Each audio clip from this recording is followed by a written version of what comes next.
Je vais me faire des ennemis. Mais tant pis, moi, je suis là pour débattre. Après match du Sénégal contre le Soudan, victoire 3-1, on entend des supporters encore fustiger Nicolas Jackson en disant qu'il a fait un mauvais match. Un mauvais match? Vraiment?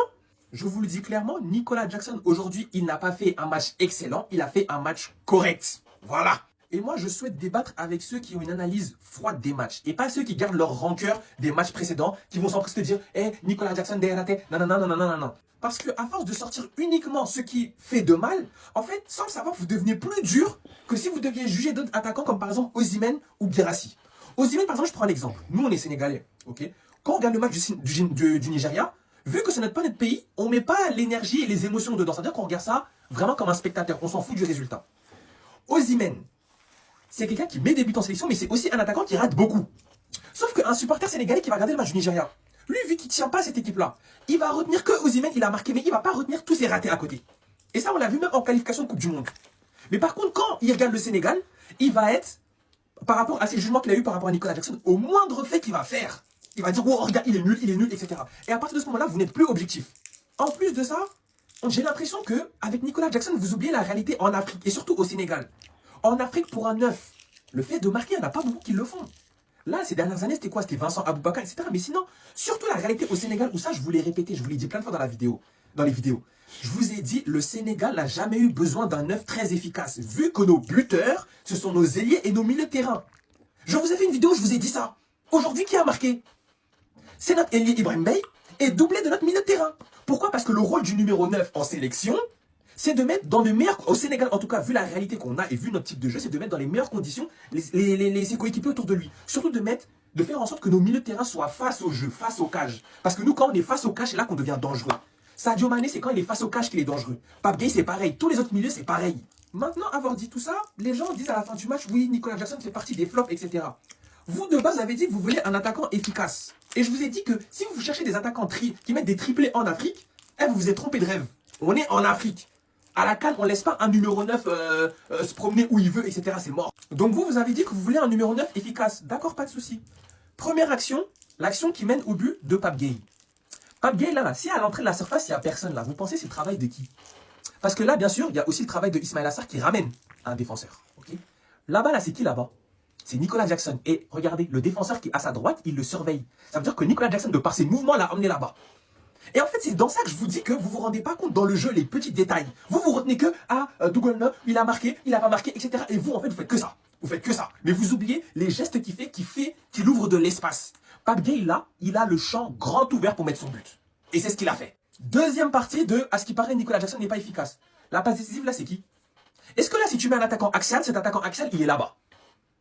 En fait, faut me le dire. Parce que là, sur l'action, Ismaïla Sarr fait un centre foireux. Nicolas Jackson, de par sa vitesse, va récupérer la balle. Il fixe le défenseur et il met encore Pape Gueye dans les meilleures conditions pour qu'il puisse mettre la lucarne. Donc en fait, c'est ça que je vous dis. Donc en fait, moi, comme je vous ai dit, moi, l'objectif de pourquoi j'ai créé ça, c'est pour débattre. Et moi, ne comptez pas sur moi pour aller où tout le monde parle, suivre le sens de tout le monde. Parce que moi, je fais mon jugement personnel à moi et je viens vous le partager à vous. Mais par contre, je peux avoir des débats, tout ça et tout, peu importe. Mais quelqu'un qui vient, où ton numéro 9, il a eu un impact dans le jeu, il fait une passe décisive et tu trouves le moyen de dire encore il pue la merde, c'est que juste en fait, tu vas être sévère par rapport à lui parce que tu ne l'aimes pas. Voilà, c'est tout. On peut avoir des débats sur tous les joueurs, etc. Mais à partir du moment où il n'y a plus d'objectivité, ça ne sert plus à rien de débattre. Au bout d'un moment, dites le cash. Nicolas Jackson, je ne l'aime pas. Et c'est tout. Au moins, on passe à autre chose et au moins, on connaît votre jugement. Gars, en fin de vidéo, leneen li mu explique mën naa ko def en fin de vidéo pour ñi xam ne ñoo bëgg xam la wax mais en tout cas c'est intéressant c'est un débat man football lii laa si bëgg a àdduna yëpp bu ñu ñëwoon wax benn wax yow bu fekkee am na loo gis leneen wax ko quoi man ragal ma nit buy def loolu man nit buy def lii man dama bëgg loolu man souvent bu ma defee sama vidéo pare dem naa wax leen seen xalaat ak seen gis-gis ci commentaire parce que man mën naa gisee nii keneen gisee neneen nga waaye ñu ma expliqué ci vidéo bi yëpp man temps yëpp lii laa doon expliqué ça fait des mois et des mois même explication bi laa doon joxe mooy que le contenu du match mooy que football bul ñëw rek focus di seetaanee nii match damay ñëw taxaw nii di seetaan match di dem benn action nga rey si jour benn action rek maanaam genre rete nga après ñu rey si jour est-ce que lu tax posé woo leen question lu tax à chaque fois que Jackson bu fi nekkee y a plus d'occasion que Jackson bu fi newulee même Chelsea bii nii sax maa leen saan yow Manchester City avec Jackson il y avait plus d'occasion avec Jackson qu'avec ce Chelsea là ba ñu seen entraîneur nañ koy daax ak yooyu yëpp parce que Jackson dans le contenu du match il a un lien il se déplace dépasser déplacer avant man mii su ma toogee stade tout le temps damay bëgg team stade xam nga tax loolu xool positionnement joueur yi da lay dimbali maanaam xam nga ne saa stade bu ma neexee maanaam toog fu zone yi mooy stade Abdoulaye Wade fu xamante ne jàkkaar moo gën a neex joueur de l'air mais doo ko am nga boo toogee si presse bi nii journaliste fi ñuy toog da ngay team joueur yi nii da ngay gis joueur yi ñuy coulisser loolu moo tax yenn saa système ñu ne la 4-2-3-1 wala 4-3-3 man su ma taxawee bu ma teamee stade bi ñii di dem di sekk si kaw stade dinañ xam ne may wax da ngay gis joueur yi ñuy positionné dans ses déplacements mais Jackson à chaque fois damay gis ni muy décrocher comment il se déplace comment benn Sadio Mané wéerébal na muy déplacé woo nan lay xoolee Ismaïla Sarr nan lay déplacé ba tout le temps le bon action souvent il est dans le bon moment mu manque nag efficacité man mii dama frustré man bokk naa si les plus grands défenseurs de Jackson mais à un moment donné aussi tamit efficacité mooy football dañu nekk si moment boo xamante ne dóor mu toog la ñoo ngi gis match yi yëpp métti sànq Tanzanie daanaka am nañ penalty la ñuy wax Maroc daf lu ne def na ko pour dugal leen bi Tanzanie si je ne me trompe pas 2 points lañu am pour qualifier meilleur troisième difficilement donc yow match yi boo amee benn occasion dugal ko waa Maroc bii bu ñu dugal gardien bi def erreur donc Jackson instant dañu toll benn moment boo xamante ne nekkatul du championnat ñu naan raté na fii garaawul nañ ko mayaat chance bi di ñëw wala ñu nekk match de poule ñu naan raté na fii mais nañ garaawul nañ testé leneen après ñu adduwaat bii dóor mu toog la te Mali sànq def naa si vidéo Mali ragaluma leen faalewuma leen mais genre match yooyu day métti contre Soudan day métti match yooyu noonu mën nga ñëw rek am occasion léegi Jackson imagine mu raté loolu noonu nag gars yi wekk ñu benn ñu daw si ñu nekk si ñu dugal ñu benn corner wala lu mu demee noonu mën nañoo daw si score fii ba suba dañuy ñàkk man nag bu ma bëgg lu la neex ba lool sama bopp man Jackson laa bëgg boo soon mooy titulaire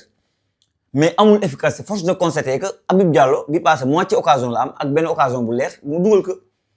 mooy contre Bénin non yaa attaquant fixe du def lii sawaay di def de parce que sawaay moo ëpp continue moo ko daax a football bu fekkee football saa ko daax a football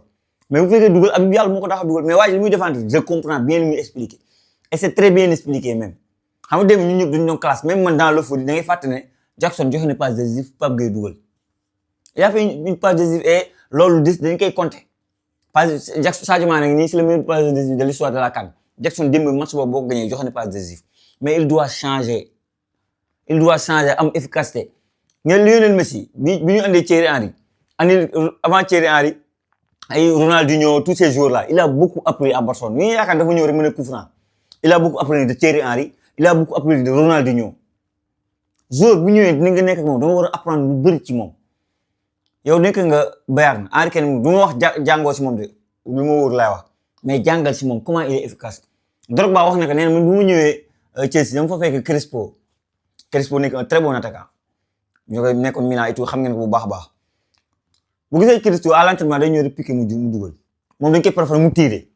mu ne mais kii affaire yi yomb na si moom de mu ne ma koy xool di jàng si moom ñu Shevchenko sax il n'a pas réussi à Chelsea mais il a beaucoup appris de Shevchenko appris de Crespo pour être cet attaquant bi xamante ne l'un des meilleurs de l'histoire du football africain l'un des meilleurs attaquants de l'histoire du football africain Drogba si bopp kan du ma ko bañee donc Jackson li ma koy wax mooy jàngal bu baax si Henry Kane jàngal bu baax si Sadio Mané waaye aussi li muy wax beneen côté bi mu wax angle bi mu wax comprendre naa fii Afrique la Afrique pour nga gis attaquant dugal bii ba c'est compliqué mon frère jëlee attaquant africain yëpp fii c'est du ñu waa Mali maa ngi gis ñu Sénégal maa ngi koy gis ñu def ko comme un légende war na football équipe bu mag c'est waaw extraordinaire ñaari bii la dugal ñaari penalty la mais pourtant ñu ko def ko classe bu doy waar Serif Ndiaye sax am na ñaari bii Jackson am na ñaari bi là on marque nos buts dugal nañ 10 buts si je me trompe pas parce qu'on a marqué 3 contre Botswana 2 contre Congo 3 encore contre Bénin 3 suñu dernier contre Soudan mais man xam na laay bañ match yi di ñëw comme match entre frères la day métti waaye boobu di nga am benn wala ñaar c'est que Jackson li ma koy mere souvent il a besoin de 10 occasions il a besoin de 5 occasions pour mettre au fond alors que Habib Diallo il a besoin de 2 occasions maintenant Habib Diallo à part dugal but est-ce que son contenu est-ce que dina am connexion boobu man souvent dama siy gis tuuti je respecte boobu Habib Diallo nag souvent damay joxe benn exemple ne Habib Diallo bokk na ko ci li ko rey la match bi mu def contre Côte d'Ivoire bii bu rafet boobu mu dugal après kenn débat ko parce que dañu toog mais pourtant bii bu extraordinaire dugal mais après kan du ko wax am na efficacité dugal na plus de ñaata bii à mettre dem extra dugal bi c'est un buteur c'est un serial buteur mais Jackson souvent dama naan dafa manqué base de football comme Ibrahima Mbaye ni mu amee 8 ans jaar par des Saint-Germain mais da ngay gis ne dafa am léegi football rek dafa jàng comme yool bi moo koy wax football dafa jàng si kayit maanaam jàng ko ñëw mais Jackson football mbedd la jàng technique lu xamante ne don la mais nan la koy cadrer ba mu mën a jëriñoo à 100% parce que pour man Jackson li mu mën dëgg disons dama naan benn 40% lañu siy jël utiliser njëriñam dëgg c'est pas ay compagnie du ñu ay dof waa Chelsea du ñu ay dof ñoo ñëpp mën ñu nekk ay dof quoi Atlético bëggoon na ko jël du ay dof ñun gënuñu leen xam football quoi xam nañ football xool nañ ko vidéo xoolaat ko seetaan ko xoolaat ko xam ne kii il a des qualités énormes mais c'est à lui de changer et d'être efficace maintenant pour ce match-là nañu pose question yéen Sénégalais aussi débat mën ngeen si bokk est-ce que Jackson dañ ko remettre à titulaire ou on doit mettre Habib Diallo loolu bëgg naa ko ngeen wax ma ko ci commentaire yi ndax on doit remettre Nicolas Jackson même si actuellement c'est un peu compliqué efficacité mais vu le contenu match am parce que contenu match am gars yu bëri duñ ko xool nag coow li muy bari yëpp contenu match Jackson duñ ko xool action boobu lañu gis ñun ñëpp moom lañu gis mais j'étais frustré fi ma toog dama kawoo bu mu ratee loolu dama bëgg bu ma fekkoon Jackson dama koy xëcc saa naka dimbali ñu sawaay lii nu mu demee ni explique-moi mais leneen lu mu def ci match bi duñ ko gis maintenant il est passé à côté Pape Thiaw sera là pour faire les changements mon frère nekk aussi on te sort on met Boulaye Dia et Boulaye Dia peut-être lu mu am démb pour ban hargne laa gis moom dama gis benn hargne daw gauche droite accélération oh Boulaye Dia mais te faisait un match de fou bàyyi dara quoi amul occasion nii kërti à partir boobu mu fa tiidee mais au moins dans le pressing dans l'abnégation dans la motivation dans la rigueur gis na ne Boulaye Dia mi il a envie de mouiller le maillot il a envie quoi yoruñu ko Boulaye Dia c'est pas le grand Boulaye Dia parce que si c'était le grand Boulaye Dia il est titulaire à côté de Sadio Mané c'est clair parce que ñoom ñaar dañoo am déggu nañ quoi en fait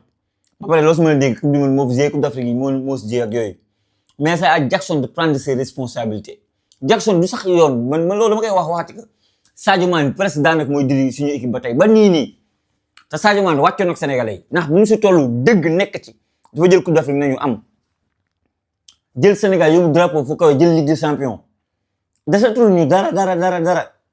coupe du monde mu jël penalty dugal coupe d'Afrique mu jël penalty dugal nekk meilleur joueur CAN est actuellement meilleur passeur de la CAN du normal Sadio Mané su génn instant Ismaïla Sarr moo woon tey équipe bi nii wala Jackson yow nga tey équipe bi nii du ñu diri na toppaleen sama ginnaaw du yoon ay Ibrahima Mbaye sax di ñëw ñii di yaakaar parce que man démb damay seetaan te xam naa ñi ma mel noonu la ñu bëri mel dañu toog di seetaan na Ibrahima Mbaye du def différence loolu yow Jackson nga ne fi loolu xam nga du mu ne gàcce la mais c'est pas normal mon frère en tout cas remets-toi Sénégalais yi ñoo am nañ ci yow yaakaar c'est à toi nag de faire la différence donc mbokk yi li mu nekkoon vidéo bi wax leen ñi bëgg maillot Sénégal c'est toujours disponible au 77 352 31 01 et ñi bëgg blouson aussi c'est le même numéro bu leen ko fàtte mën ngeen ko contacter xam donc voilà c'est mon petit frère am na ku nekk bi passe benn commentaire mu ne lu tax ngay wax sa petit frère la ma ne souvent ñii bu ñu wootee du ñu xam kan la quoi xam nga ne yaakaar benn waay la bu may pistel alors kooku ñoo bokk ndey ak baay donc je suis obligé ma wax ko pour leeral ñenn ñi parce que ma gis benn commentaire benn waay ne ma non loolu loo si wax quoi xam nga jorul wax xaw ma naa lan mais sax tamit xam naa li tax ma koy wax yow xamoo li tax ma koy wax man xam naa li tax ma koy wax donc loolu la parce que ñii dañuy woote nekk ko allo kooku la Mohamed mu ne noonu Mohamed rakki Mohamed la parce que souvent dañuy doo voir quoi aussi kii di jënd rek xelam dal parce que même boo jëlee sa xaalis tekk si loxo xam nga ne yow Mohamed du la mës a triandage loolu mës a am maa ngi fii ku la triandage ma ngeen wax Mohamed mii di def YouTube sàcc la côté boobu quoi xam nga pour ngeen ñi ko comprendre ñu comprendre ko quoi donc gars yi wax leen ngeen doole ma seen plateforme bi à savoir TikTok à savoir Instagram boo tapé Senfootball TV incha allah di ngeen gis si logo bi jaajëfal naa leen wax leen ba beneen sur Senfootball TV